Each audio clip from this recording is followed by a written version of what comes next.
হাদিসের মধ্যে আছে, আল্লাহর নবী সাল্লাল্লাহু আলাইহি সাল্লাম বলছেন, হাসরের ময়দানে প্রত্যেক নাফরমানকে, পাপীদেরকে, দুনিয়া যারা আনন্দ উল্লাস আর ফুর্তি আর হারাম মজা নিয়া ভোগ করছে, আল্লাহ তাআলা ফেরেশতাদেরকে বলবে, পরে জাহান্নামের বাহির দিয়া একটা বার ঘুরাইয়া জাহান্নামের দরজা বরাবর 1 মিনিট বা 10টা সেকেন্ড দরজার বরাবর দাঁড় করাইয়া এরপরে আমার কাছে নিয়ে আসো। বিশুদ্ধ হাদিস। প্রত্যেক নাফরমানকে ফেরেশতারা জাহান্নামের বাহিরে ঘুরাইয়া দরজার সামনে 1 মিনিট বা 10টা সেকেন্ডের জন্য দাঁড় করাবে।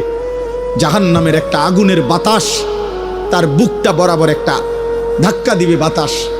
আল্লাহর কসম, নবী বলেন, ফেরেশতা যখন এরপরে ওই নাফরমান ব্যক্তিকে আল্লাহর সামনে আনবে, আল্লাহ তাআলা জিজ্ঞেস করবে, আমার বান্দা, দুনিয়ার হায়াত তো তুমি খুব আরামেই কাটাইছিলা, ঠিক না?